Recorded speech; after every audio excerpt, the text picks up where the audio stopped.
So sit back and let it wash over you, all right? Like whatever goo that was to turn those tapes yellow. Right, exactly. Okay. Let's see. Just get all that running. Great. Okay, we're counting it in 3, 2, 1. I'll take that as a warning. You take it and bury it. Maybe it'll grow lilies. Now, I'll see you later. The later the better. My microwave Johnny cakes are ready.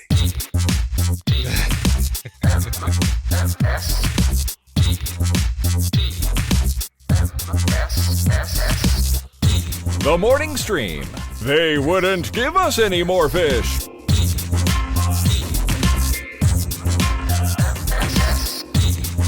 Good morning, everyone, and welcome to TMS. It's the morning stream for Monday, December 9th, 2024. I'm Scott Johnson. That's Brian Ibbett. Hi, Brian. Hello. Good Happy morning. Monday to you. A brand new week. Yeah.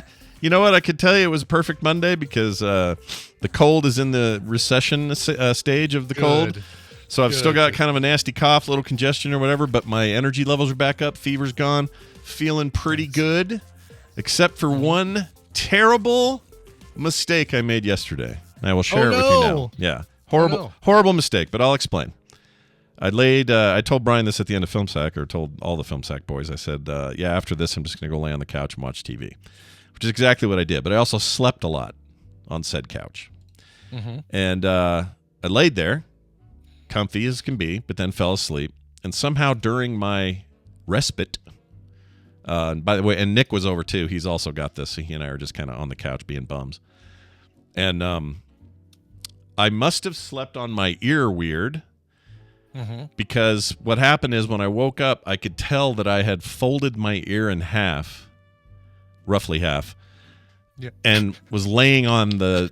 You didn't measure it to make I didn't measure this down to the micron, but it was like a fold of the top ear down, kind of almost halfway down across where you out of the ear hole, right? Yeah. Let me tell you something. That frickin' hurts, and it hurt for hours after I got up. Just like... Yeah, I can't even imagine... can you see it, or am I blocking it with my head? Oh, no, it looks good. Yeah, like that.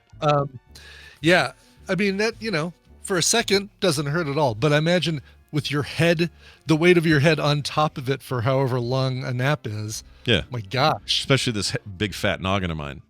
So... You would think that in your, in your sleep process, mm-hmm.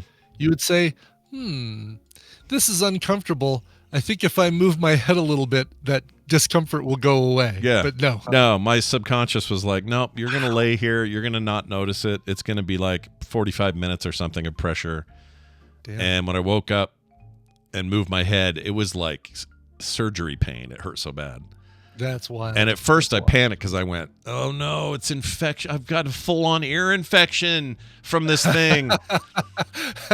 I thought the cold had even added to it. Yeah, I thought the cold got worse like during that 45-minute nap or whatever. And so I was kind of like, damn it, I don't want to go in. I don't want to take antibiotics. I don't want to deal with this. This thing sucks already. No, it was fine. After a couple hours, it just kind of went away. Good. It fixed itself good. Yeah, don't fold your ear, though, is what I'm saying, people. Don't fold your ear. Yeah. It's not good. You hear about these people with the cauliflower ear, with the wrestling and the whatnot? Yeah, the boxing, yeah. Man, those guys, how do they even do it the rest of their lives? They got this weird, fleshy, bigger than normal. Yeah, protuberance coming out of their ear. Yeah. Freaking nasty. That is a protuberance. Not nice at all. No, how was your weekend, Brian, besides, sleeping on ears? Did you do anything fun? Yeah, we went to my grandmother's 100th birthday party out in Brush, Colorado, the town of Brush, population 5,000, something like that.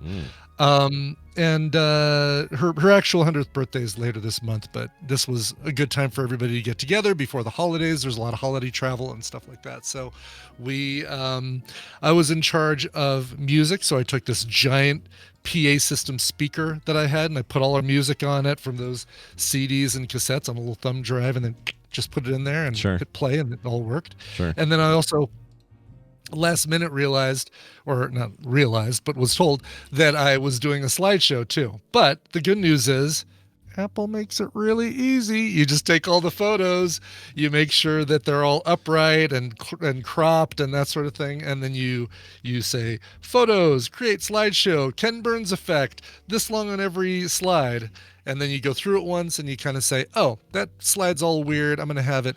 There's really cool features in the Ken Burns effect now where you can say start on her face here and then zoom out to show all the other people that are in it. You basically give it the focal point and say start here or end here. Exactly. It's really, really cool, really easy to do, and you do it on a per picture basis, and you have full control over that sort of thing.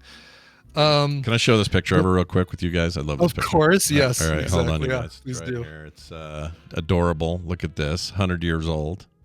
You guys are tall compared to her. Holy crap. We are tall. She's a little lady. She's a wee lass. Love it. She is spry. She plays golf 2 or 3 times a week when it's nice out, and she plays the same course that she's played for the last 60 years.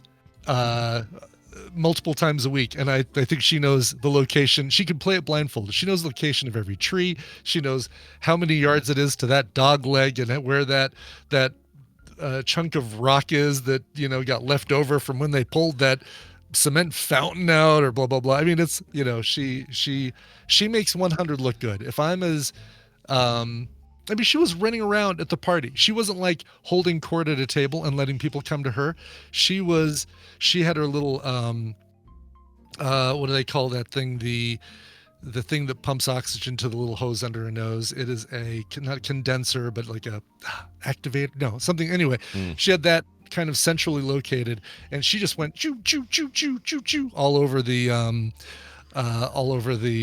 this hall that we rented. I like that she's another word that they were using for it. The hose is the cannula, or cannula, but it was the box itself is a concentrator. Thank you, Max Trollbot. That's the word, concentrator. So what was she like, tethered to it, like kind of? She was tethered, but you'd never like. She doesn't care. It wraps around her leg. She's so used to this thing that there's a comfort I think that she has when it's wrapped around her leg, and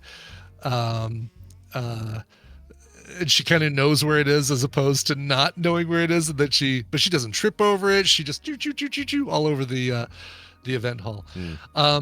They brought in caterers who made this incredible like Chipotle bar, like with different kinds of tortillas and shells and soft tacos and bowls and beans and rice and 4 kinds of meat, carnitas and chorizo and stuff. It was great. And then every topping you can imagine. Sounds but great. She made punch the night before, and I'd never heard of this recipe, and I think this is a thing that you can do, but you make the punch with Jell-O, and you cook the Jell-O. Like you boil the Jell-O, okay, and then mix it in with all of the juices and sodas and whatever it is you mix with punch to make punch. But what's interesting about it is that it congeals a little bit, but not fully. It's still liquid, and it settles to the bottom. So they had this in one of those those urns with a spigot on it, right? So you bring your cup up and you go, I'm gonna do a little bit higher so people can see. You put your cup underneath it and pull the little handle, fill it up, and then release it, and you get a mix of the jellified punch and the liquid punch. And I didn't know what was going on here, and so I start drinking it, and all of a sudden it's like, no, this is getting chewy and thick, and I've got punch with mouthfeel. So a little thick, as you put it. A little thick and liquid that I enjoyed there. You know what? It was good. It was good. I had a second cup, but I had to cut it with some water because it was way too sweet. Yeah, that's what it sounds like to me. Just you describing this sounds like the sweetest. That's got to be too sugary. That whole it's just super sugary, and it was great. I mean, there was a healthy amount of juice in there, but the juice you buy is usually extra sweetened anyway. It's not just like right out of the fruit. it's a little sugar-fied and concentrated and remixed with sugar and water and stuff like that. Sure. I was looking. There was no booze at this thing, Easy Reader. I really wanted to. Somebody said, "Oh yeah, somebody's got a flask. They're cutting the punch with whiskey." And I said, "Oh no, that's horrible. Can you point them out to me, please?" Yeah. So I could go and talk to them. Yeah. Tell them. Give them what for? Yes, exactly. So that's interesting. Was it like Yeah. chunks or a consistent thickness or Like a consistency, an overall consistency, not like a like having boba at the bottom of a of a milk tea, but more like you're having a Slurpee that is not icy temperature. Oh, okay. It's got that kind of Right. There's like some tangibility slush, to it. but there's also liquid. Yeah, it's slush, but it's not frozen cold like normally you'd expect. But I bet there is a side effect to this, is that you can chill this stuff and it retains its cold a lot longer than regular punch because of the density of the sludge, Jello sludge at the bottom. Is this a thing that she's famously made for years and like this? Never even heard about this before then. But That's great. we were all sitting at the table chatting. I was chatting with some Bostonian cousins, and they were saying, "Oh, yeah," I was like, "What's the deal with the punch? It's got a little bit of a heft to it in the bottom." And she's like, "Yeah, I think she was," because they were with her the night before, and like, "Oh yeah, she was boiling Jello and adding it to the punch. So that must be what's going on." I'm like, "Oh, all right, well, it's not bad." Boiling Jello for a drink. That is a weird For a thing drink, to hear. for a punch. Yeah. I guess people have. I mean, Jello shots are just Jello with booze in them, right? That's Yeah, different. but those are you're eating Jello, right. not Those a are drink. as solidified as you can get with Jello shots. They're usually a little bit. Yeah, they're looser Jello. It's than basically a solid. solid food at that point. Whereas, Yeah, but I think there's something about the properties of. Oh no, I guess you can't freeze alcohol, but you can put them into Jello shots. yeah, But yeah, this is like as close as you get. So that's true, right? If you Yeah. poured a bunch of vodka in an ice tray and left it in there for days, it wouldn't matter. It'd still be liquid, right? wouldn't matter. It would still be vodka, and that's how my friend Cliff knew that his daughter was taking shots of vodka out of the freezer, is because he pulled out the bottle one day and realized it had frozen. And she was replacing it with water when she would take drinks out of it. Yeah, To keep the bubble right about the Brian same. buried the headline today. That's an amazing story. That's a whole different group of people, unrelated. They are not relations. No, they are not relations at all. Holy crap! All right, Yeah. don't do that, kids, or do do? I don't know, maybe Do yeah, what you but want. you know that you're going to get caught if you replace it with water. Yeah, so. and maybe your dad. I mean, there may be cases where dads are just dumb and don't know that vodka doesn't freeze. Right, exactly. Yeah. Or you could say, "Oh, this is cheap vodka, Dad. You shouldn't have bought it at the whatever you got it at." What kind of Stranahan's vodka is this business? That's right. That ain't Yeah. FDA approved. Well, anyway, awesome. That sounds great, and happy It was a birthday great- to it was your a great grandma. time. She looks awesome for her Yeah. age. I want to be like that if I ever She's hit 100. terrific. If Yeah. I'm look, I have no illusions that I think I'll make it to 100. But if I do, Mhm. here's the problem: you never see really tall 100-year-olds ever.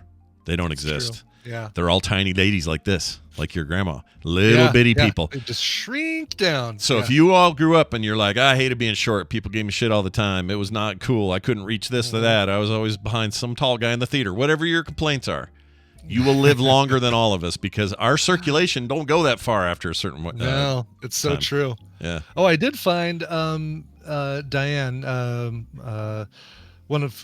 Carol's daughter. Her son was my stepdad. If that helps, you put the pieces together. She's my grandmother on my stepdad's side. Got it. Okay. Let's see. Can I give you a little picture that you can share if people want to see what a young Brian looked like at 11 years old at my stepdad and my mom's wedding? Hell yeah, let's see it. 11-year-old Brian, I'm ready for this. See if you can spot me in this photo. All right. Oh wow. Look at you, little Johnny Smartsuit. I like it. Yeah, that is a little Johnny Smartsuit. I love it. All right, so let me get some ideas of who we got here. Yeah. So starting from the left side, those are my Hungarian grandparents. Okay, so on the far left, these two. Okay. Far left, those two, Julius and Maria. Yeah. And then center two people are my mom and my stepdad. Okay. He had a Barney, beard and a. He did. Oh, he was like dude was like Joe Sam Elliott with that thing, man. It was like spectacular beard. Far right, it's Carol in the red there with she's the one who's shrunken down and in that photo turned 100. Yeah. And then her husband Mel on the far right. That dude looked like he was in the Navy, looked like a total roughneck, like super intimidating when you first meet him, but was the absolute nicest guy you'd ever meet. Bend over backwards, like he would let me drive the combine harvester when I'd come down to Brush for the weekends, and I'm sure I'd be like turning it, left and right and not going straight lines, and he never once raised his voice to me or anything. He's like, all right, Brian, why don't you just see if you can maybe get that thing a little bit straightened out there, could you? Yeah, he's even got that cut, man. He looks like Lee Ermey. He does. Lee Ermey's like gonna basically you could put a wine glass on the top of his buzz cut there. It was like perfectly flat. Yeah, he's definitely got that look. Well, and look at you beaming down there like a young, a little young guy going, "Hey, the world's my oyster. Look at all this hair. Look at all I'm gonna grow up and talk in my basement to people 5 days a week and somehow make a few dollars doing it." I also like somehow how that car is 1,000 years old behind you. It's like way old. It is. What is it? Volvo. That's a Volvo. It is a light blue Volvo. Yeah. Well, it probably lasted forever. That thing never breaks. It did. Yeah, actually, it totally did. No, those are real Timex Trollbot. Come on. Yeah, you really are living up to your name, aren't you? Yeah. Trollbot. Brian did not wear a clip-on. Not there, but I did when I was wedding DJ, man. That was like, actually, it wasn't a clip-on. It was a bow tie that you attached in the back with Velcro. Oh my! Like it was a bow tie that had the two straps, and you just basically put it around your neck and go, and it would connect. Wow, that's awesome. So I'm not gonna tie a bow tie like every single night that I'm DJing. No, what are you? Some kind of freak? Forget it. Some kind of freak? Come on now. Well, that's awesome. Good birthdays all around to Grandma and all the fun stuff around it.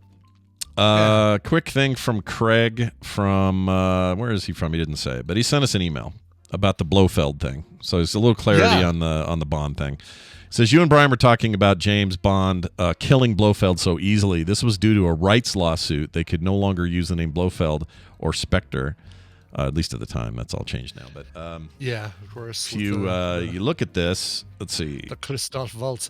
Yeah, it's wild. They didn't call him Blofeld in the beginning of the beginning of that movie, the For Your Eyes Only. No, they didn't even refer to him other than "I'm going to kill you." Right, exactly. I'm going to get, and they showed him petting the cat and that he was bald and all that sort of thing. But yeah, never, not once during that opening does Roger Moore say, "I'm going to get you, Blofeld." Yeah, never happens. Let me see if I can find the part where he goes into the tube here, chat. Here we go. That should be the last few seconds of this thing. And it was Bond's way of getting him back for killing Tracy. Yeah. Boom. I mean, sometimes revenge is a long road, and James Bond finally got there. There's several movies of long road to get back to doing that. There he is. Okay. Then he says some line. Look at him in his little chair. All right, is he gonna go? Boy, it would have been a totally different intro if James would have missed and you would have seen him like bounce off the side of that chimney. And yeah, things would have ended. We would have entered new territory there for sure. Yeah, exactly. Anyway, thanks for that, Craig. We appreciate the clarification. Larry Kenobi says that was Brofeld, not Blofeld. Oh, gotcha. Okay, that was Brofeld. I see. Bruh, don't drop me down that chimney, bruh. Don't do it, bruh. That's not tight, bruh. Bruh. Is it BRA or BRUH? BRUH is how I spell bruh. I would too. Bruh. Yeah. That's how you see it with the kids, you know. Yeah, Brian. Yeah. Oh, yeah. You got something there? What do you got? I do. Right here I have. So I teased about this in the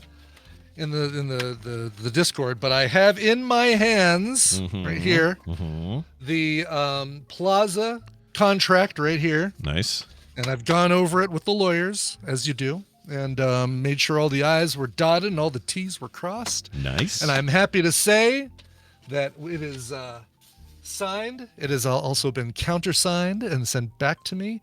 And we now can officially announce that the dates for the TMS Vegas, Viva TMS Vegas 25 is 2025 are going to be, pretty much everyone had this figured out, April 28th, 29th, and 30th.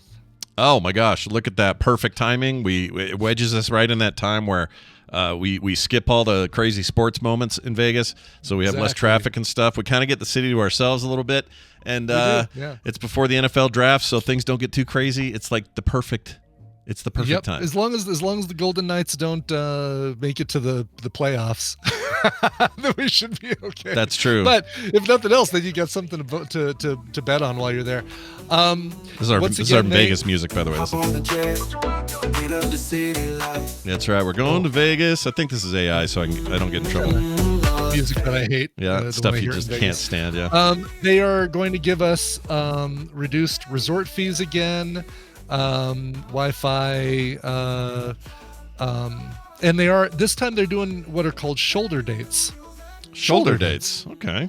Tell me more about shoulder dates. So we've got those 3 days with the discount prices, right? Monday, Tuesday, Wednesday, $428, $429, $430. Yeah. They're also giving us, for the first time, discounts on the Sunday and before and the Thursday after. There's even a little bit of a discount on the Saturday. But it's not a huge discount. It's still like $100 something for that Saturday night, but it's there's nothing we can do about that. Sure. It's weekends in Vegas. You pay more. That's what you do.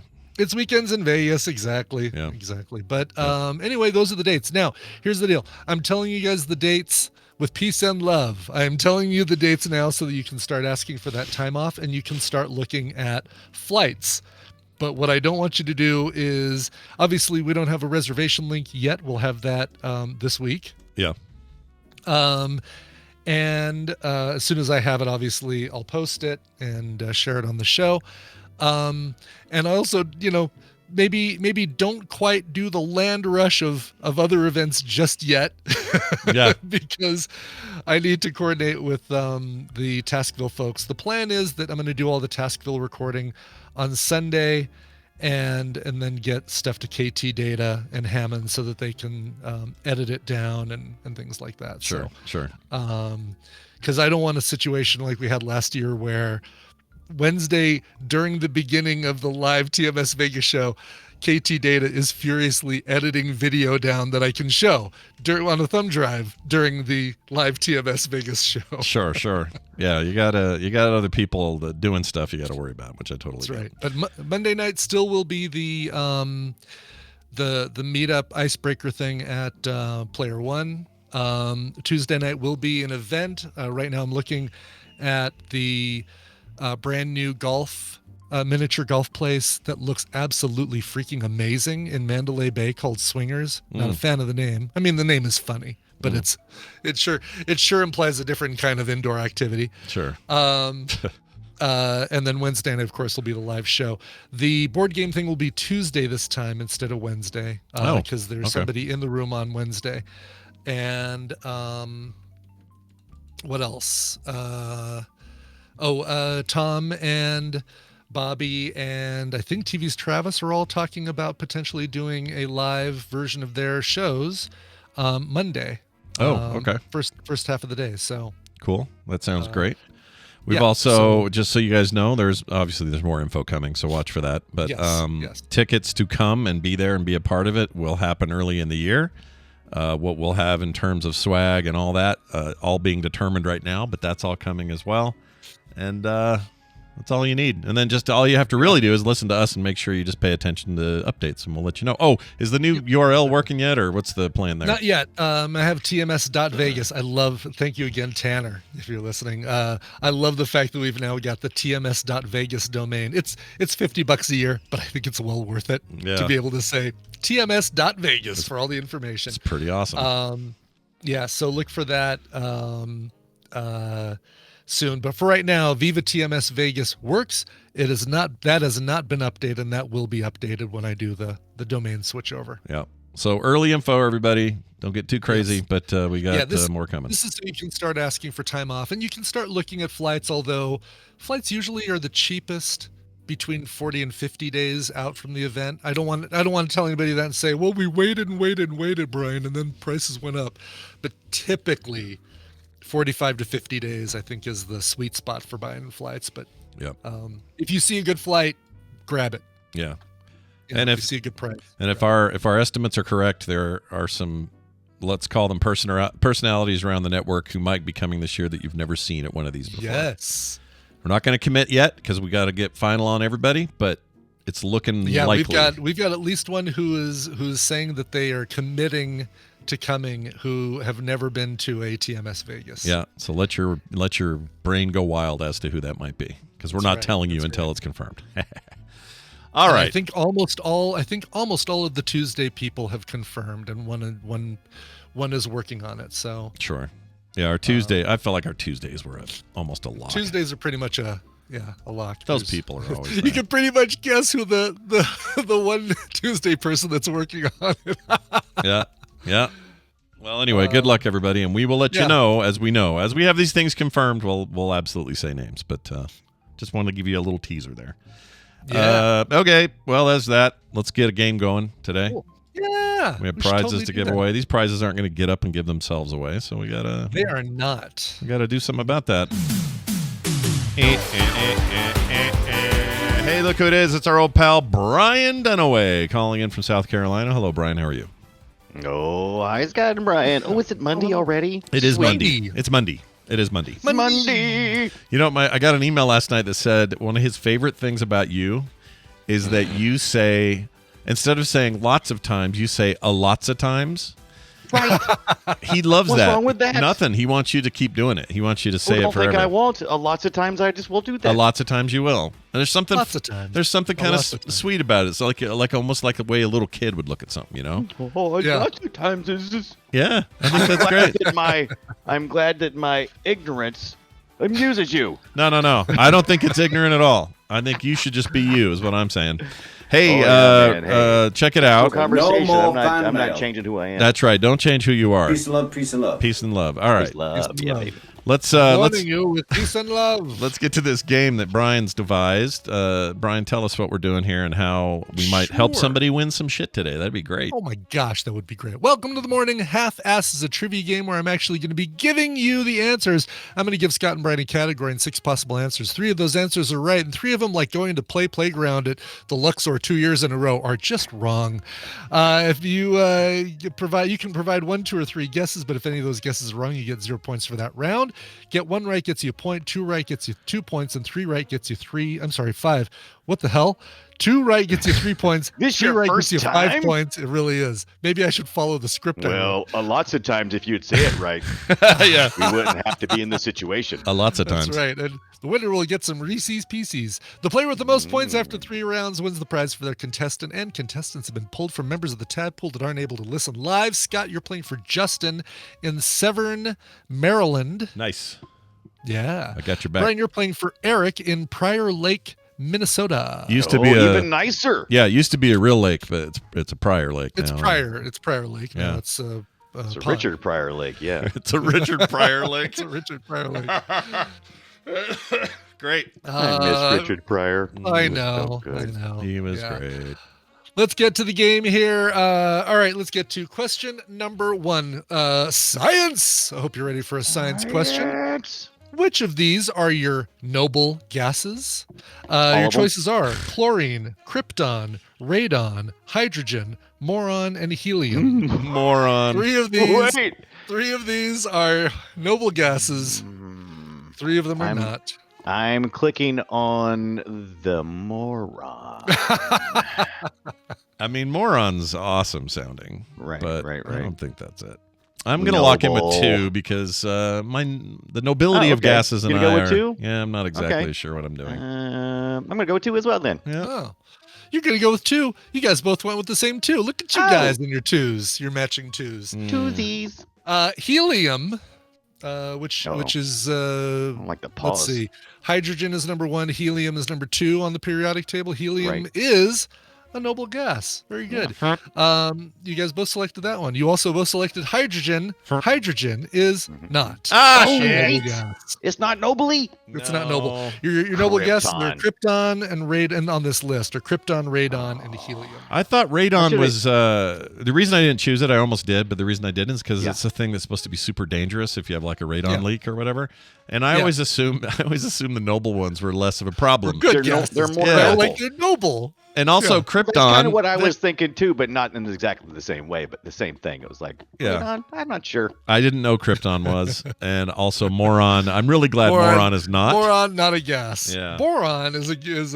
I don't know. Moron I've is met a an lot of element. morons, and they're quite a gas. Pretty gassy. Yeah. All right. I can't believe we both whiffed on that one, Johnson. I know. Jeez. There we go. Bobby explains. Non-reactive full outer shell electrons. All of these are on the right side of the periodic table.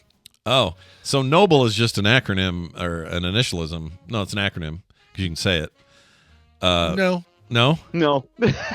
No. I thought he said non-reactive. Non-reactive, but that doesn't make Non-reactive. noble. Full outer shell I electrons. thought he was spelling it out somehow. Okay, never mind. Uh-uh. All right, so noble is in nobility. See, that's where I get hung up. They're named after Jeremy Noble, right? star of Succession. Got it. Is it Jeremy Noble? Jeremy Noble. That's your guy. It's your actor. Exactly. Yeah. Okay. Well, good. May he live forever and know that his gases are about him. Let's do it. Or non-reactive. Noble gas. Yeah. All right. Well, let's go to zoology for our second one. I guess this is technically Zoology. science as well. Which of these are flightless birds? All of them. You got the skua, Haktua, the rhea, the moa, the mina, the kea, and the weka. I don't know why that strikes me as funny. I think Is I it just a ordered, single syllable? No. Skua, no. I think I just ordered a bunch of food from the Hawaiian place down the way. Yeah. All right. I don't know. Flightless birds. Flightless birds. No, This before or after you clip their wings? no Well, idea. Right, I guess all birds can be flightless if you clip their It wings. does. Yeah, It does fine. feel like I'm in IKEA trying to decide which does. desk I want in there. Yeah, totally does. All right, you guys are both locked in. You chose a bunch of you chose a few different ones here, but you both settled on moa. That's the only one you agreed upon. And the moa is a flightless bird. Very good. Yes. One of you selected skua. The other one selected kea. And the skua is a seabird, which means it has to be able to fly. The Says kea, you. the kea is a parrot and also has to fly. Your flightless ones are the rhea and the weka. But, and then the mina, you've seen minas. They're usually speaking birds. They look like blackbirds. They're a flavor of starling that can talk, that can repeat you. When the rhea goes extinct, do we say diarrhea? Is that what we say when that happens? Or we say they're gonorrhea. Gonorrhea is even better. Perfect.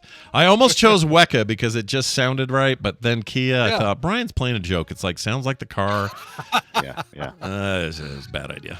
Anyway, They all sound like ships that sailed from the to the coast. Yep. Mm-hmm. Right. Yep. Right.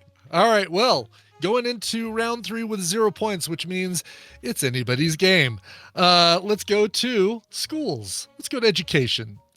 And which of these are Ivy League schools? Your choices are Brown, Tufts, University of Pennsylvania, MIT, Amherst, and Columbia. 3 of these are Ivy League schools. 3 of them are not. You'll note that Brian Play removed. strategically. Yeah, you'll note that Brian has removed a number of normally easily identifiable Ivy League schools. Yale, you're Harvard. Yeah. You're not seeing those on this list. Yeah, interesting. Yeah. All right.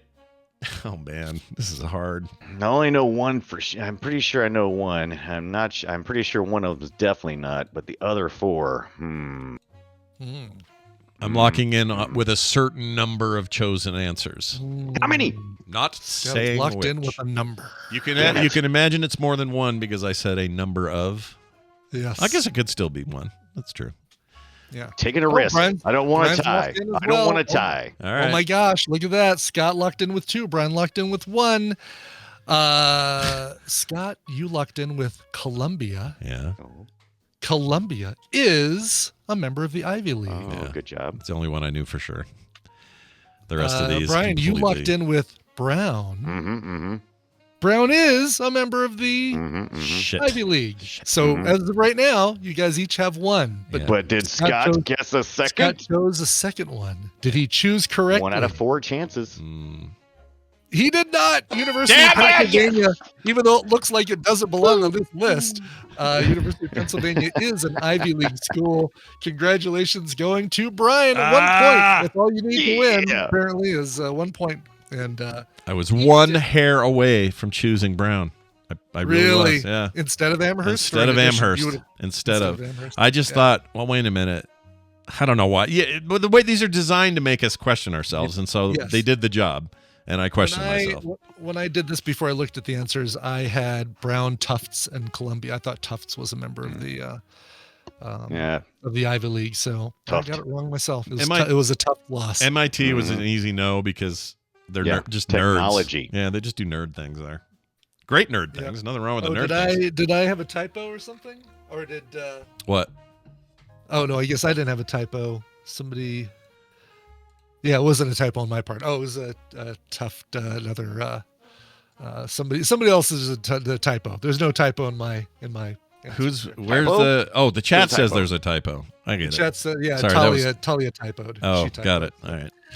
Which means congratulations going to Eric in Prior Lake. Did I say Minnesota? Yeah, Prior Lake, Minnesota. Yeah. Because it's land of 1,000 lakes. Is that right? Is that yeah? That's their thing, right? 10,000 lakes. 10,000. That's a lot of lakes. Yeah. Land of Lakes is what it is. Yep. Land of Lakes is better. Yep. You're getting a copy of, this is awesome, Baldur's Gate Enhanced Edition What? and Baldur's Gate 2 Enhanced Edition. Those are classics. Yep. Exactly. If you've been all over the Baldur's Gate 3, and you've been like, I really would like to see what Baldur's Gate was like before that. Well, now, and we'll even throw in a free episode of Play Retro for you. That's right. There you go. To talk all about that. Yeah, they're still excellent, and these versions are great because they're full 4K widescreen, whatever's. The iPad versions are also very good, but those games hold up. They may look a little ugly, but they got the sauce in there. Got the sauce. Big thanks to Racer951Y. He gave those to me and said, "Here you go. They're good old games." Is that it, GOG? Yeah, GOG. You got it. Good old games. Yep. And they have to be claimed before February 7th. So I'll put that in the note. Get on it. Nice. Get on it. But who would wait? Yeah, who would Yeah, wait? why would you wait? We're coming into holiday time, which is like lose. the absolute time you should be playing video games. But don't worry, Justin, in Severn, Maryland, you're going to be getting a copy of Karmazoo. Which is also very good. I have Karmazoo, and it is good. Great game. Oh, see the doctor. Real quick, though, Eric Burke in Prior Lake. Is Prior Lake one of the 10,000 lakes, do you think? Do you think that's a reference to... I mean... I wish it wasn't. It's like, why never count us? Doesn't it? I mean, I don't know if it has to be, but it sounds like it probably is. And that's my other question. Are there a ton of cities named... or I guess if you're just in proximity to a lake, you become the town of I bet that you lake? like 9,998 is like always questionable. It's like, is it really a lake? Come on. Yeah, I mean, it's. I'm looking at a map. Oh wow, there are a lot of casinos. The Little Six Casino in Prior Lake, but there is a lake. I'm looking at a photo of the lake right now. Population 28,000. It's 20 miles southwest of Minneapolis. Okay. And I would guess that it is counted as one of the lakes. I would think so. If you got 10,000, you can't get to 10,000. I'm betting a few of those lakes are really just ponds. Yeah. The land of 10,000 ponds. It's all relative. Right. Anyway, hey, Brian, you should probably remind people how they can be contestants when they're out there. Right. If you want to be contestant, get your name in at frogpants.com/TMS. You'll see a link over there to the be a contestant on Half-Asses. You don't have to do anything. You just have to enter your name, your location, and your email address. And if I randomly pick you, then you get the prizes. You get either one prize or two prizes, depending on how well these guys do. And what else was I going to say about that? If don't put your name in more than once. I sort the sheet and I delete duplicates. And if I see duplicates, and a name comes up and I see a duplicate, I get rid of the duplicates. So you have a spreadsheet to like locate duplicates. You had to actually physically look and go. I have to look and actually see them. I know I could set up a a Duplicate checker? script, a count if or something. But people put. So what I'm hearing is they take put your the same chances. Email It's, address, but yeah, they put human- different names, and Yeah. they put their name in a different format or their location in a different format. Yep. Well, there you go. When maybe go ahead and just send it again. But if I'll sort, and if I see two of them, I'll just take it off of there. But Yeah. yeah. Well done, Win Megas in the chat. Yeah. That is going to do it for that. Brian Dunaway, always good having you on. We'll do it again Wednesday. Hey, Yeah. do you know how many people we saw get killed by coconuts this past weekend on Film Sack? No, did we? Oh, actually, we didn't have any coconut deaths in. Yeah, that's right. Jaws you know 2. why? We didn't have shark deaths though. Yeah. Yeah, because it was all sharks. Because you think that Jaws because you think Jaws is real and that should reflect real life. And when you see a scary movie about sharks, therefore there must be a bunch of sharks out killing I saw people. It right on the TV. I What are you know, talking it was about? right there on your VHS copy on your CRT. It's on the TV. Brian, you guys don't know it if you haven't seen it, but Brian just did a perfect rendition of this lady in that movie. Yeah, it was pretty good. Yeah, you should watch it. All right, Was it Tina? Was Tina do that? Yeah, It was Tina. Tina. Yeah, it was Tina. Yeah. Tina's Joy. No one does that enough. We need that to come back as a comedy routine. Dunaway, kiss our butts. I got him before he could reply. You did. Well done. Feel good about that. All right. Let's get to some quick news. Probably only have time for one here, but let's do it anyway. So here we go. It's time for the news. And it's brought to you by... Brought to you by Da Dreadlord and Monica are playing through Silent Hill 2 Remake on Twitch. You can watch the horror yourself at twitch.tv/Da Dreadlord. That's DA_Dreadlord. Nice. So we got a story about a truck hauling 44,000 pounds of chickpeas. Burned up after illegally driving through Death Valley. Oh, no. Yeah. Those things pop, too. Like when you can put them in a pan and they pop when you roast them. They do. They're very good. Yeah. But They are very good. Do gotta you, look out. when you cook with those, or cook with those? When Who am I talking to? when Kim cook with them. cooks with those. Yeah. Now, do you guys call them chickpeas, or do you call them garbanzo beans, or do you call them sewer peas? What do you call them? Definitely chickpeas. Chickpeas. Okay. When she was growing up, that's all they called them, and so that's just stuck around here. But I've heard others say, I've never heard the sewer one though. That one's new. Yeah, sewer, and that's spelled like not SEW. I think it's SEUER peas. Ooh, that's unfortunate, isn't it? Just as Yeah, a it pronunciation. is exactly. Yeah. It's like when your disease is named after someone's terrible last name. Oh, you got janky ass disease. Sorry to hear that. It's not spelled that way because that's the company that does sweet peas. Huh. There's a yeah. Chickpeas are really really good for you too. Great pea to. They are. Yeah. Yeah. I mean, it's basically a bean, and it has And lots you grind of. them up with some red pepper and make some yummy hummus. Oh yeah, some good hummus. Homemade I love hummus. hummus. There's hardly anything better than homemade hummus if you do really it right. isn't. Yeah. Yeah. Yeah. Right now, next door, well, way over there, can't hear it, but my wife is freeze drying more. Not freeze dry. What do you call it? Dehydrating. Dehydrating more chicken. But this this time instead of being for the dogs, it's a little snacky for me because we seasoned it and did all this stuff to it first. And Nice. yeah, I'm all excited because That's a good protein snack, right? Because it's all protein. Yeah, having that around here in a little bowl or something way better than some chips or some shit. You know, Heck yeah. that's what I'll be doing. Anyway, this truck carrying this 44,000 pounds burned up after illegally driving through Death Valley National Park. It's not because it was a national park; it's because the heat index there is so bad that if you have enclosed non-refrigerated tractors like this, you're just going to ruin whatever's inside of there. Just going to bake it. Jeez. The tractor trailer's brakes overheated while descending the Daylight Pass in Mud Canyon Road, which is closed to commercial truck traffic, according to the National Park Service.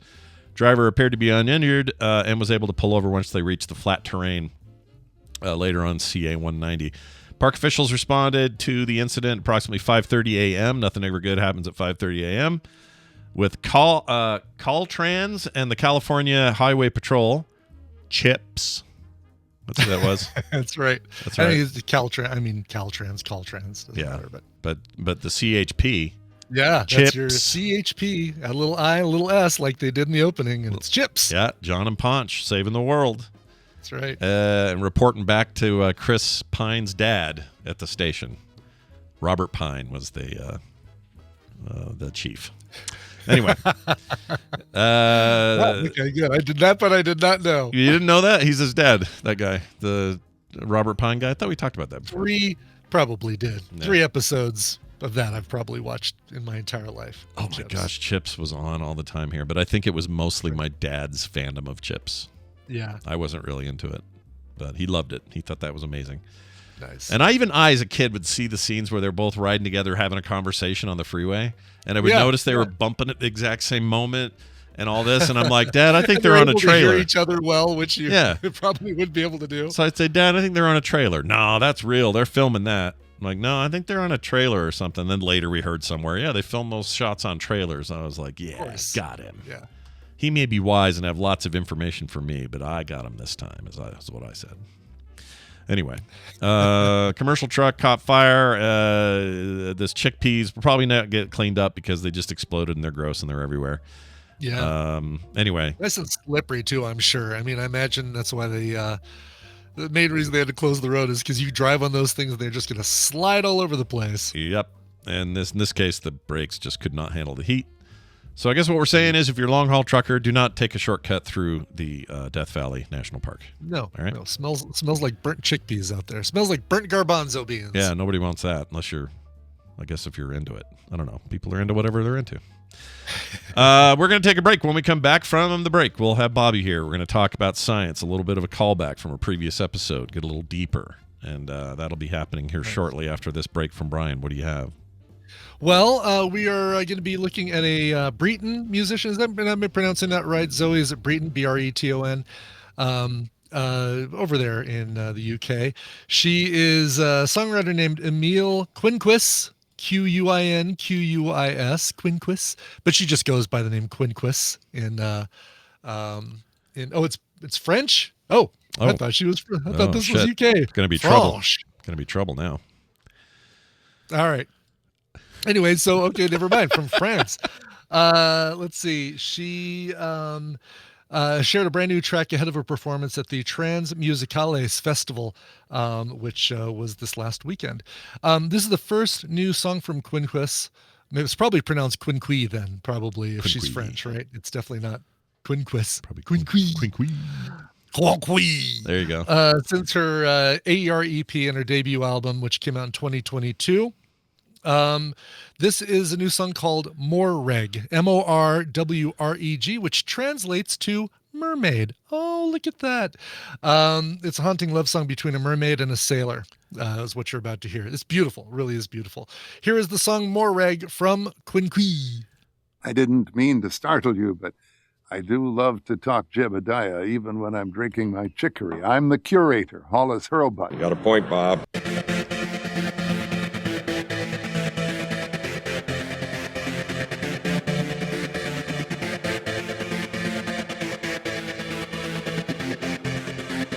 And we're back, Brian. Who was that again? Yeah, that is Quinqui. I'm just going to guess that's how it's pronounced. Quinquis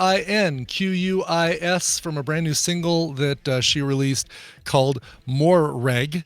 You know, I think the reason I thought it was English was, isn't there's a dessert called Breton parfait? Breton parfait. Breton, golly, what is maybe I could just be completely mixing two things up. I think I totally am. I don't see anything, but Breton. Could No, be I'm not either. Brighton, of course, is a place, but Breton is a place, and Brighton Rock are those yummy like candy canes. Yeah. Zoe has no idea what I'm thinking of. Breton. Brighton, Yeah. Bagooton. Breton. Anyway, Quinquis. Yeah. Quinqui. Quinqui. Check it out. Quinqui. Well done. Let's get in here and make a little noise with Bobby. Hopefully educational noise to help you understand better the world around you. That's what he do. And we're going to bring him in and make that happen if I can find his thing. Science! Bob is hungry, and the soup looks good. It surely does. Bob is here. He goes by Bobby, so we shouldn't probably call him Bob, but Bob is here. I'll just keep doing it. Bobby Frankenberger, all the way from also South Carolina. Got a lot of South Carolina on the show today. He is here to talk science. Bobby, welcome back to the show. How are you?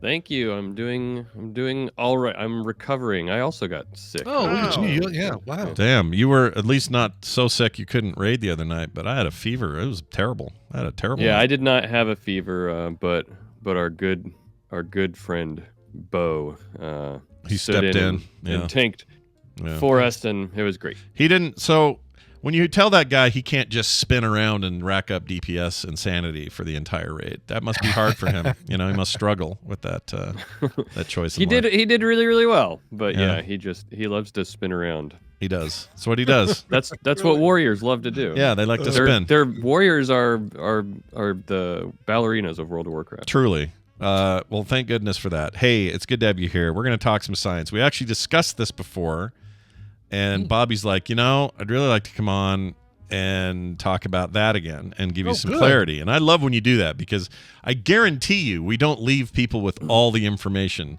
when Brian and I pontificate about a thing we don't know. When we come up with the garbage that pops out of our mouths. Yeah, we don't always have it all right. So that's the good thing about Bobby coming in. We were talking about, for those who don't remember, the Cheerios effect thing. Yeah.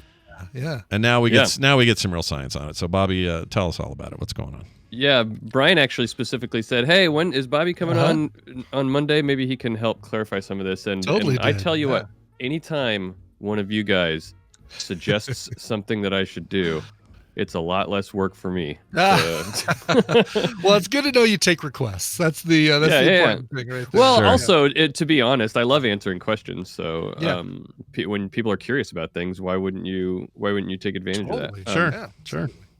But to remind people, what the science article, what the news was about, was these little robots, these little things that were being made that were self-propelled using, and it was a confusing kind of headline and a confusing lead talking about like taking advantage of the Cheerios effect and some alcohol and all this kind of stuff. And right, it was fueled by vodka, if I remember right, or that was the idea. The vodka was the fuel.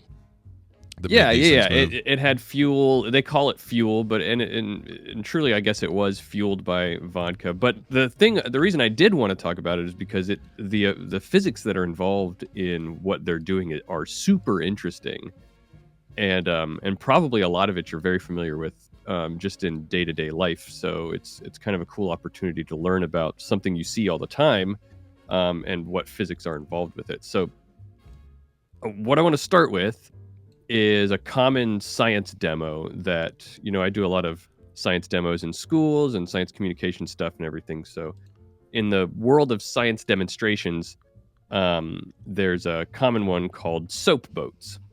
And what you do to do these soap boats, you can do it at home. You cut like a little square piece of, I don't know, maybe some cardboard out, maybe like an inch or two long, and you cut a little notch out of the back of it. Or you can do this with like a piece of styrofoam too, like, the stuff that meat gets packaged into or something. It's just got to be light, and that you put it onto the surface of water, it'll float, and then you dip a toothpick or a Q-tip into some dish soap, and you touch the surface of the water behind the piece of cardboard or whatever you're floating, and it will zoom away. Or you touch it inside the little notch that you cut out of the back, makes it work even better. It's like a little motorboat, like yeah, it'll like start to zoom around. You can even make it. Anyway, the point is that's called the soap boats, and the reason that it works is because of a really cool effect of surface tension, and what Brian, you were specifically confused about, which is the I don't know how to pronounce it very well either, but the Mangione effect. Oh yeah. Well, I joked that it was called the Mangione effect. I think it's just called the let's see. I have it written down here. I just couldn't find it in my notes. But you're right. You joked about Mangione. Yeah. Is that how we went? Marangoni. Okay, because we went way down that. We went down the path of Chuck Mangione for like another half an hour. Right. That's why it's stuck in my head, because I listened to it right before TMS started, because I wanted to make sure that there was nothing I was going to miss that you guys were talking about. Sure. But anyway, it's called the Marangoni effect, and it's just named after a guy. But the idea is this is how it works. So it's similar to another science demo that you may have seen before, where you take like a plate or a dish of water and you sprinkle a bunch of pepper on the surface, and then you touch a little touch of like with a toothpick or a Q-tip, some dish soap into the middle, and then all the pepper shoots away from it and all the way to the edge of the dish. Right. You notice it too when you're doing dishes and you you've got like a pan that you cook something in, it's all greasy, and you put water in it, and you can kind of see that grease, that rainbow color on the top, and then you just put like one little drop of dishwashing liquid, and it just like a force field just like shoots all the grease all out of the way. Like, it's amazing. Yeah. So the reason that happens is really interesting, and it has to do with surface tension. So the reason that the reason that the pepper or the little soap boat is sitting on the top of the water is because of surface tension. And what surface tension really is water molecules are really, when I'm talking to kids about it, I like to say that water molecules are really sticky. They like to stick together. They are actually like little magnets, Brian. That's why they're sticky. But they stick together all throughout it. They have really strong bonds, water molecules do. So that happens on the surface too. That's why you can fill a glass all the way up and it creates this like little curved dome, because they don't want to let go of each other. So for a while, the strength of the water bonds is stronger than gravity over the edge of the cup or something, right? Right. So that's why a little piece of paper or a water bug or something like that can sit on the surface of water without sinking below it. Or sometimes you can do it with like a dime, like a coin, which is definitely heavier than water. It should sink, but it'll float, or a paper clip or something like that. So what happened? The soap, what it does is it breaks that surface tension. Okay. And then that causes the boat to push forward. Now, the chemistry and the physics behind why it pushes the boat forward is the really interesting part. So it's actually easier to explain if you think about the pepper demonstration that I talked about, where you have a bunch of pepper and you put a little bit in the middle and they all shoot away from it. The reason that happens is, so you have to imagine at the surface of the water all the water molecules. They're all stuck together. They want to be stuck together like little magnets. And then right where you touch the soap, like on a toothpick, that surface tension is going to be broken. The bonds between those water molecules are sort of broken. They're interfered with by the soap, and that causes the water molecules now to push away from each other because they're no longer bonded with each other. They're being disrupted and they push away from each other. Only right there where the soap touches, though. But whereas the water molecules where the soap touches are now interfered with and they're not as strongly bonded with each other at the surface, they're still strongly bonded with the ones below the surface that are not touching the soap. Okay. So as they move away, and this is where you have to excuse me, this is where you have to visualize it. As the ones at the surface move away from each other, they pull up the ones below them, all right, to the surface because they're still strongly bonded to those. They're right, almost like a slingshot, but like you're basically the top guy's going out, but he's tethered still holding hands with the other ones. Yeah, right. So they get pulled up. Is that what So sorry, let me get my head around it. So if you're go ahead. When they get pulled up, it's those that are creating a pressure point that pushes the stuff away, not just that the others are losing their grip. It's that something else moves in that's saying, we still have our grip. So yeah, exactly. So the ones below get pulled up, and then they touch the soap, and they push away from each other, then pulling up the next ones below them, and it creates a sort of pump of water. Okay. All right, and so and that force, as the ones below are pulling up, continue to push out the ones on the surface, which are also repelled from each other, and it just creates this little pump that quickly pushes everything away, and that when you do that at the back of the boat, the little thing you're floating on the water, it has the same effect. Right. It pushes the boat away. Right. So if you take a glass of water and do the thing where you fill it beyond the brim, right? So you've got that arc or that dome on the top. If you were to drop some soap on that dome, would it break the surface tension enough that the water would go over the sides of the glass, or would the ones underneath it hold it enough to where it doesn't? No, absolutely it would. So you should do this cool. at home. It's a really cool thing to do, and do it with a toothpick, because that's like the most dramatic effect, because you're just doing a tiny bit of, like you're popping a balloon, but it's really just the soap. Exactly. Fill it up as much as you can to where there's that little dome, and do a toothpick of water right in the center, and then it'll break that whole thing and it'll spill over the edge. It makes sense. If you do your finger, it feels like almost like you're cheating, right? Like it's right, because you're really displacing a lot more water with your finger. Yeah, at least it would so feel the like reason that happens with the soap, though, in a glass of water with that little dome, is also because all that soap that's in there, it's a very thin layer, but it spreads out over the surface of the water and eventually completely saturates the surface of the water. Right. To where the water just has no surface tension anymore, or very much reduced surface tension. So this thing needs to be not a perpetual motor, but to do the job that this experiment was trying to prove, it needs to keep that contained within the quote-unquote robot, so that it's not just spreading out and making the water untenable, because now the surface area is all soap, right, or vodka or whatever. That's an awesome question, and that's the genius of what they're doing. Is because soap isn't the only thing that does this. Alcohol also does it, and there's another experiment you can do that's similar to the soap boats called cocktail boats, and where you just use alcohol instead, like vodka. Why would I waste good vodka on a science experiment? Or you can use ethanol. Okay, there we go. If you happen to have ethanol lying around. My bottle of ethanol that I keep under the sink, sure, yeah. Sure. So it also breaks the surface tension, just like the soap. But the great thing about the alcohol is that it evaporates very quickly.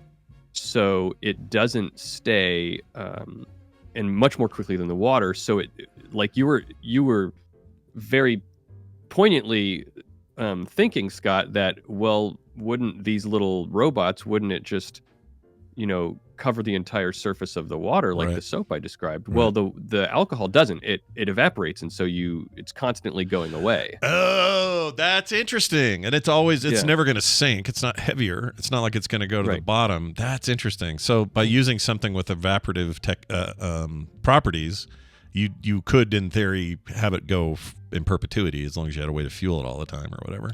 Yeah, and that's why they made these little plastic pucks and made them hollow and put ethanol inside of them and created a way for it to slowly come out of the back, and they could do that. Now, that's not the only effect, though. That's just the Marangoni effect, right? Right. Mm-hmm. They're combining it with the Cheerios effect. That's the Cheerios part. The Cheerios effect is also really cool. It doesn't have to do with surface tension. It has to do with buoyancy and another effect called the meniscus effect. You know what a meniscus is? Sort of. Like a tendon or something? No. A meniscus. Like if you tear your meniscus, I'm trying to think of what that is in the human body. Yeah. Yeah, I can't remember. You don't want to do it. But the meniscus is when you pour water into a glass, it climbs up the side of the glass, right? You've seen that before? Oh, how yes, there's like a little curve. Yes, right. Oh, that's called the meniscus effect? Okay. Yeah, it's when water is attracted to the sides of the container more strongly than the molecules are attracted to each other. Right. Then it'll create this little meniscus. If you're ever in a chemistry lab, you learn all about how you have to, know about the meniscus effect, because you have to read the level of the water below the meniscus, not on the meniscus, because because it climbs up, it'll give you a improper reading, right? Yeah. So here's to give you an example, let's say you use something maybe a little thick, not like thickened liquid for Brian, but like something a little thicker than water.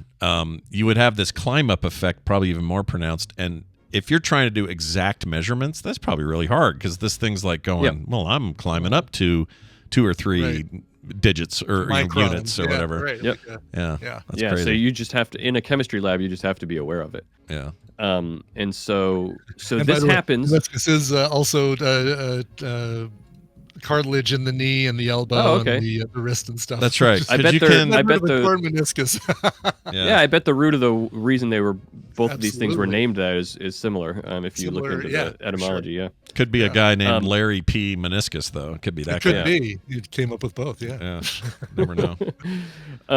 So this happens in a bowl. Also, when you have milk, the milk climbs up. There's a meniscus on the side of the milk.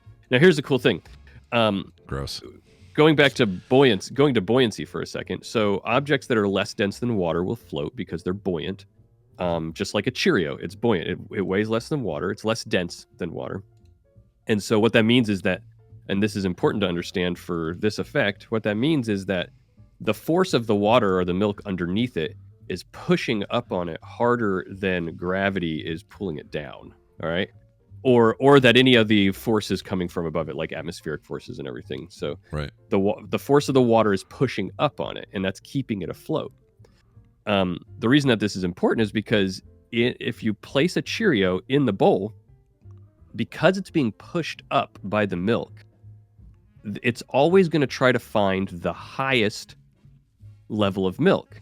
So as it gets close to the edge of the bowl, the highest level is at the top of that meniscus. So it gets, it slowly, but still eventually moves its way towards that meniscus. Right.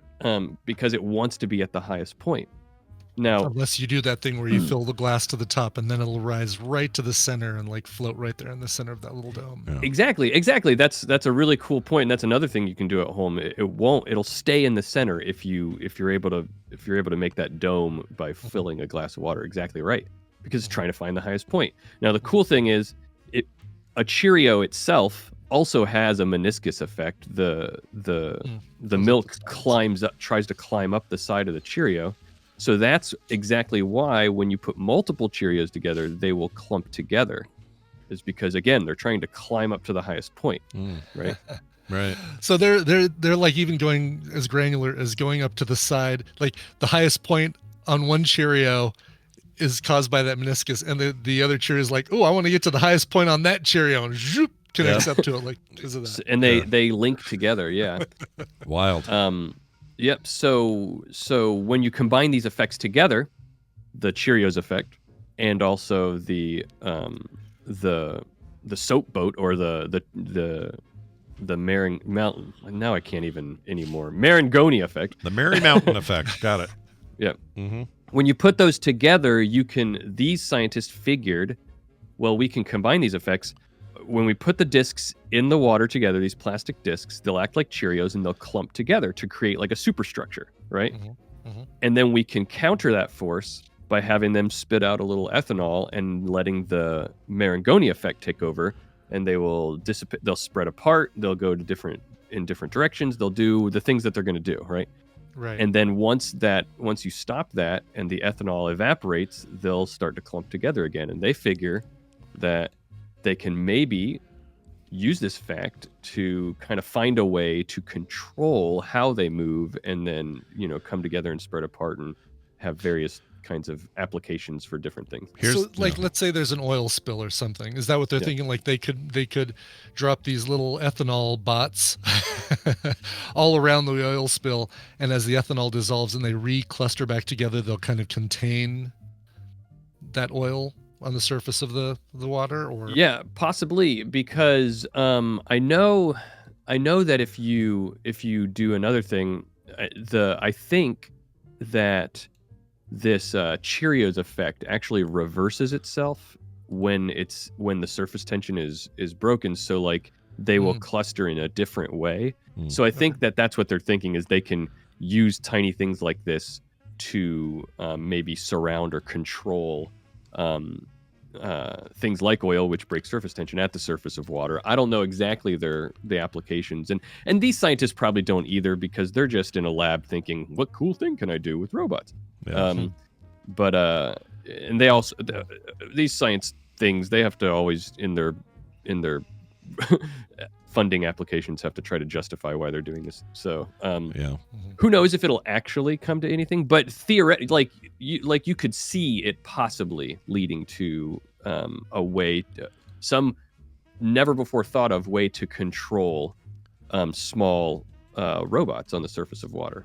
So Maybe it's a way they can finally, get that floating garbage island, push it towards the coast of some countries so that we could deal with it instead of it just have some little floating ethanol robots. It seems like the trick with a lot of this sort of stuff is scale, right? Like you want to make this larger than just like a little boat in a dish. Obviously, the physics of it all change, but make it more challenging to do a larger scale thing. So, and then you've got waves and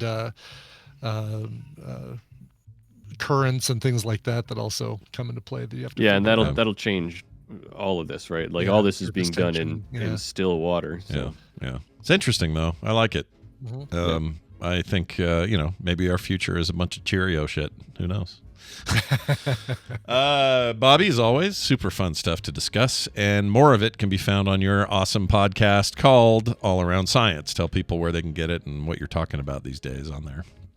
All Around Science, you can get it just where you get podcasts. Look for All Around Science, and we're continuing to talk about I think I mentioned last time I was on, we were talking about the Drake equation, to think about how likely is it that we'll ever catch a communication from an intelligent civilization somewhere else in the universe. Yeah. And so we're continuing to talk about that and going into the more squishier parts, less firm parts of the equation, and the harder to nail down and more philosophical parts of the equation that have to do with, how long do civilizations that are intelligent civilizations actually last? How likely are they to ever have this kind of technology? Stuff like that. Sure. That's interesting. Listen to that and get more. Also, don't forget to check out the monthly edition of the Instance 2.0 with me and Bobby, where we talk all things World of Warcraft. There's a big content drop coming soon. We will likely have a show tomorrow. Is it tomorrow? I think it's tomorrow. Is it the 10th? Sounds like something we should know. 10th. I feel like I should know that too. I really should know that. I have the calendar or the stupid timeline somewhere. Anyway, we'll do a show after that. We've got our fill from what's coming with that patch, and we have a lot to talk about there. So do check that out. That's over at frogpants.com/theinstance, or just instance rather. Bobby, as always, the pleasure is ours, and we hope you have nothing but fantastic times ahead. All right. Thanks. It's December 17th. I just looked it up. Oh. So we have a little ways to go. Got a week. All right. A week from tomorrow. Excellent. Bobby, stay out of trouble. We'll see you next time. Bye now. All righty. Let's see here what we got here. It's cool. It's very cool. Yeah, I like that stuff a lot. Reminds me of science class, Yep. Watching the teacher put weird shit in a bottle and blowing our minds. You can put just about anything into liquid nitrogen. Yep. It's pretty good stuff. All right, a couple tiny things here to end us out. We've made some rumblings about this before, but to make it more official, the week of Christmas there is no TMSs that entire week. Christmas, no TMS. Okay. No TMS Christmas. That's right. So the 23rd through the 27th. 27th. You're right. Those are your days to know that we are not here. That doesn't mean other stuff won't be happening. There's some other shows happening and that kind of stuff. There still will be a Coverville. The second half of the countdown will be that week, and all that There's stuff. still a core that week, probably a Monday show that week. Lots of other stuff. We need time off too, folks. Come on now. Yeah, we do this once a year, and this is the time of year we do it. So just know that moving forward. Also, the 31st we'll have off the following week, but the rest of those days. 31st will be play date. Oh, right. Yeah, shit. We're doing a play date. Yep. I keep forgetting. We talked about this with Travis, and I forgot again. We did. Anyway, that'll be the following week. We'll know when we get there, but just want to let you guys know what was up there. Yeah. Kevin, a.k.a. Icor, wrote in and said the following. I just thought it was an important note to leave us with here. Hey, Superior and Boat. You mentioned Lake Inferior yesterday on the TMS pre-show. There is no proof that this underground lake really exists, and it really is just an urban legend. The story was started in the 1600s by the 1600s. Wow. By one person who claimed they found the opening to it, which they called, quote, Lake of Hell, or Lake d'Enfer in French. Lac d'Enfer. The name changed to Lake Inferior over time because they sound familiar. Most scientists say that such an underground lake is very unlikely to exist. Sorry to burst your bubble. Glove the show, Joe. Someone should warn Sarah that you're about to glove her. Yeah, please talk to her before you just glove the show. Jeez, you can't just do that. Get Anyway, permission. so I-Core, that's interesting. I did a little more digging around, and sure enough, it sounds like it might just be straight up urban legend. There's some who claim it's there. It sounds but, bunk. Yeah. There are people that claim it's there, but it doesn't exist. We have no proof of it, so it's all good. Anyway, thanks. Yeah. Thank you, Kevin, for keeping us real. All right. Yeah, for sure. That'll do it for today's show. There is a Monday show a little later today, 12 noon. Tune in for that. Find out how Carter did with her. She got one of those big ice tubs. Oh, cool. Where you go outside like a polar bear challenge thing and get into that. And she did it last night, and she has a report. Nice. By the way, did you ever try the we talked about this because of Jaws 2. They'd said that because when they were filming Jaws 2, it was during the winter months, and they didn't want people's breath showing, so they had them suck on ice cubes to keep them from having, misty breath, breathing fog. Not yet. And we were going to try it when it got cold. It's cold here today. It's like 25 today. I should be able to do it. Right? Yeah. I think. Oh my gosh, why does my watch think I'm talking to it? Yeah, we'll definitely give that a shot because I'm skeptical of how that. Yeah, I am works. too. Yeah, but it might work. Who knows? Yeah, Bobby's right. The heat comes from your lungs, not just the air sitting in your mouth. Yeah. And I don't think there's enough time for your mouth to cool it down before it comes out. Yeah, I think and that was kind of what we had said on the show. But we'll test it. It's fun to test. Fun to have an experiment. But yeah, your lungs are where the hot, misty air's coming from, baby. Exactly. Ooh, yeah. So if you just have what air is in your mouth around the ice cube, you just blow that out without pulling from your lungs. Well, sure, but who breathes like that? Only for that scene. Birth. And cut. Oh, I can breathe again. Yeah, that's right. Yeah, I don't know if I believe it. Anyway, everything else you can find at frogpants.com/TMS. We'll have a show tomorrow, of course, and we look forward to seeing you all then. Brian, let's have a song. What do you got? BioCow. Yay, BioCow wrote in. Preston says, somebody called the fire department because I'm the 5-0. Anyway. Damn. Yeah. Big one. Let me, you know what? Let's play her now. Happy birthday. Get it out of the way early. Nice. All right. He says, my birthday is December 8th, and I'm turning 50 years medium, hoping to get a custom pick song from the cover master himself. Thanks both for all you do. Love the show. Nice. So Preston also told me about some of the bands that he likes. For example, Information Society, Trio, Dancehall Crashers, Spin Doctors, Cake Beastie Boys, Green Day. My God, I love all those bands. Like the fact that there's somebody out there that loves both Trio and the Dancehall Crashers, a little ska punk band that lasted 3 albums, and a German, bizarre German band that's most notable for doing a song they used for a Volkswagen ad. Anyway, Preston has range, is what we're saying. He does have range, exactly. Yeah. But I went with your first choice, Information Society. They released a really cool album in 2016. I helped fund it, thanks to Indiegogo. Oh, I should talk about. Well, I'll talk about it tomorrow. But I helped fund it. It's called Orders of Magnitude, and on that album, it's all covers. They cover David Bowie's Heroes. That's what you're going to hear right now. Here is Information Society and Heroes. Those pants are made for frogging, if you know what I mean. I actually don't. Frogpants.com. I was a little drunk. Plus, I was horny. Yeah, you were horny.